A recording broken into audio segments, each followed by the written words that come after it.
Selamat pagi, Shalom warga kerajaan. Puji Tuhan kita berjumpa kembali pagi hari ini dalam Morning Devotion. Mari kita datang menghampiri tahta kasih karunia Allah untuk kita meninggikan Dia Raja, segala Raja. Haleluya. Terima kasih Tuhan. Seperti rusa yang haus, rindu aliran sungaimu.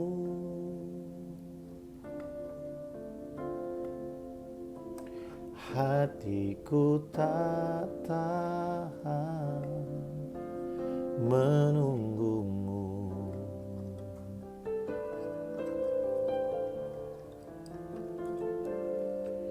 Bagai tanah gersang menanti datangnya hujan.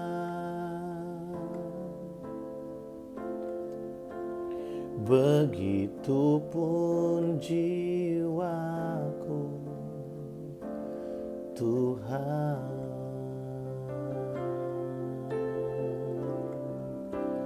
Hanya Engkau,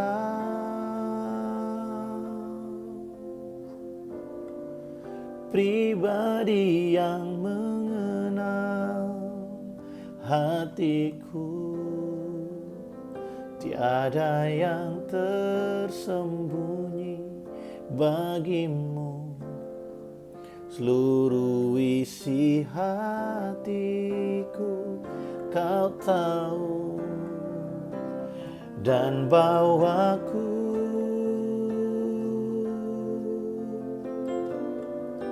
untuk lebih dekat lagi padamu. Tinggal dalam indahnya dekapan kasih-Mu. Makasih Tuhan. Seperti rusa yang haus, rindu aliran sungaimu.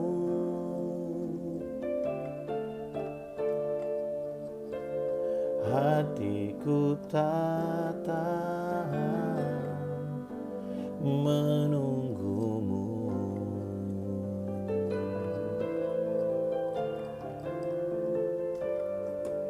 Bagai tanah gersang menanti datangnya hujan.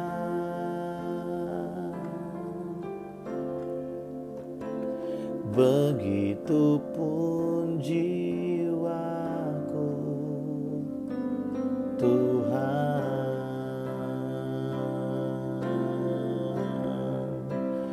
Hanya Engkau,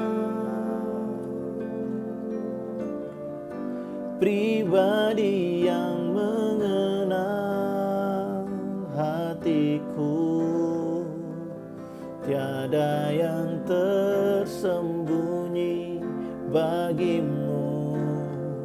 Seluruh isi hatiku Kau tahu, dan bawaku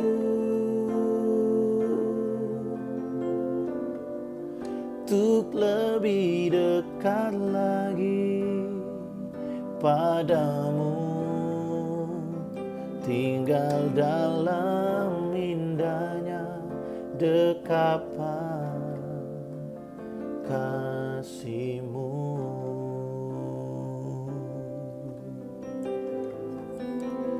Tinggal dalam indahnya dekapan kasih-Mu.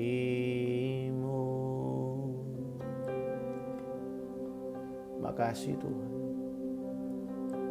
Hanya Engkau pribadi yang mengenal hati kami. Engkau yang mengerti segala sesuatu yang ada dalam hidup kami Tuhan. Pagi hari ini kami mau buka hati kami bagi firman-Mu. Mari berbicaralah bagi setiap kami. Kuatkan yang lemah, pulihkan yang terluka. Kami tahu firman-Mu hidup, firman-Mu berkuasa, firman-Mu tidak berubah. Dalam nama Tuhan kami Yesus Kristus kami berdoa. Amin. Wow, puji Tuhan. Kita bersyukur buat kesempatan pagi hari ini kita kembali bisa merenungkan firman Tuhan. Bapak Ibu Saudara, seringkali kita ketika ada di dalam satu persoalan yang berat, ketika kita sedang ada di tengah-tengah pergumulan, apalagi kalau pergumulannya ya sangat membebani mungkin pikiran dan hati kita. Mungkin ada yang berkata satu hari itu berasa seperti satu minggu ya. Berasanya lama sekali bisa selesai satu hari itu. Karena ada persoalan-persoalan, ada hal-hal yang sangat berat yang kita pikirkan. Bahkan ada yang berpikir bahwa mungkin persoalan itu tidak akan selesai. Ada yang berpikir bahwa mungkin persoalan itu tidak akan pernah menemukan jalan keluarnya. Tapi ada kabar baik bagi setiap kita, Bapak Ibu Saudara.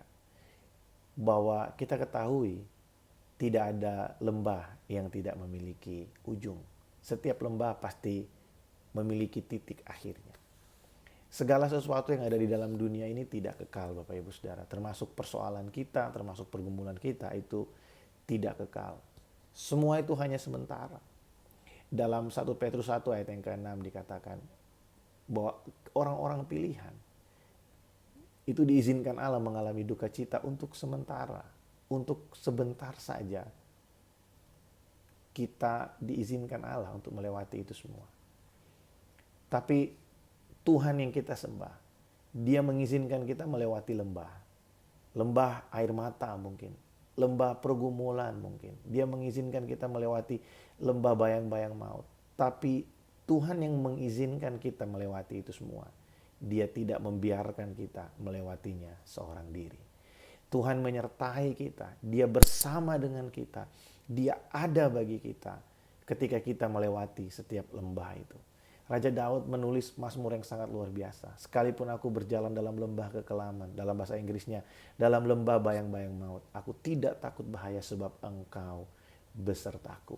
Mazmur pasal yang ke-30 ayat yang ke-5 firman Tuhan berkata, For His anger is only last for one season. Kemarahan Tuhan itu hanya berlangsung sebentar saja. But His favor lasts a lifetime. Tapi kemurahan Tuhan itu seumur hidup kita. Sepanjang hidup kita, Tuhan berkemurahan atas kehidupan ini. Saudara, tidak ada yang kekal, tidak ada yang berlangsung tanpa ujung persoalan dan pergumulan kita. Di keluarga, di dalam komunitas kita, semuanya setiap persoalan itu, setiap pergumulan itu akan mendapati titik akhirnya. Akan ada waktunya Tuhan menolong kita. Akan ada waktunya Tuhan membangkitkan kita. Akan ada waktunya Tuhan memberkati kita. Akan ada waktunya Tuhan menyatakan kemuliaannya dalam kehidupan kita. Dalam kehidupan kita, kita harus menyadari betul bahwa Allah itu tidak pernah meninggalkan kita. Roma 8 di sana dikatakan bahwa tidak ada satu kuasa pun, baik maut, penganiayaan, pedang, kesusahan, tidak ada yang mampu memisahkan kita dari kasih-Nya. Saudara, kalau kita mengerti ini bahwa pergumulan, permasalahan kita, kekurangan kita itu hanya sementara. Tapi kasih setia Tuhan itu kekal bagi kita. Kalau kita memahami ini, maka kita harusnya tidak menghabiskan waktu kita untuk kita berikan perhatian, perasaan kita kepada sesuatu yang memiliki batas waktunya. Saudara, jangan buang air mata kita terlalu banyak untuk kita menangisi sesuatu yang akan berakhir, yang memiliki expire date selama ada di dalam dunia ini. Tapi mari kita berikan hati kita, pikiran kita, fokus kita lebih kepada sesuatu yang kekal, tetap ada dalam kehidupan ini. Apa itu? Kasih setia Tuhan. Maksud saya adalah bukan berarti kita tidak usah pusing dengan persoalan kita nggak usah urusin, kita biarin aja. Bukan. Maksud saya adalah sekalipun persoalan kita berat, sekalipun pergumulan kita sepertinya tidak memiliki ujung, tapi kita paham bahwa pergumulan itu akan menemukan jalan keluarnya. Tuhan akan tolong kita supaya kita menemukan jalan keluarnya. Oleh sebab itu di tengah-tengah pergumulan kita, jangan biarkan pergumulan itu seolah-olah lebih besar dari Tuhan. Jangan biarkan pergumulan kesusahan kita itu seolah-olah lebih besar daripada Tuhan. Seolah-olah Tuhan itu tidak mampu atau Tuhan itu enggan untuk menolong kita. Seolah-olah persoalan kita itu mengalahkan Tuhan dalam kehidupan kita. Biarlah kita terus memandang bahwa kita tahu bahwa Tuhan itu kekal, Dialah Alfa dan Omega. Dan pergumulan kita itu hanya dalam rentang waktu yang sangat sebentar. Dan Tuhan mau kita terus memandang kepada Tuhan di tengah-tengah keadaan yang sulit. Sehingga kita tetap mampu untuk mengucap syukur. Kemenangan kita adalah ketika kita mampu untuk berkata, Bapa Engkau baik di tengah-tengah persoalan. Di saat tekanan yang begitu berat dalam kehidupan ini terjadi, kita tetap mampu berkata, Tuhan Engkau setia, Tuhan Engkau baik. Tuhan, aku percaya rencanamu atasku adalah rencana kebaikan. Wow, kita sedang mengalahkan intimidasi dari si jahat. Kita sedang mematahkan siasat-siasat iblis. Karena iblis mau melalui tekanan dan persoalan itu. Dia memanipulasi dalam hati dan pikiran kita. Seolah-olah pergumulan itu sangat besar. Seolah-olah pergumulan itu tidak memiliki jalan keluar. Padahal iblis tahu, kalau kita menyadari bahwa dia sedang menipu kita, maka kita akan mengucap syukur. Dan ada kuasa dalam ucapan syukur orang percaya. Saya berdoa biarlah setiap kita memahami hal ini, sehingga sekalipun ada persoalan, sekalipun ada banyak tantangan, sekalipun kita di tengah-tengah pergumulan hari ini, kita tetap mampu untuk bersyukur. Karena Tuhan itu ada, Dia baik, Dia setia, Dia menyertai setiap kita. Puji Tuhan. Shalom.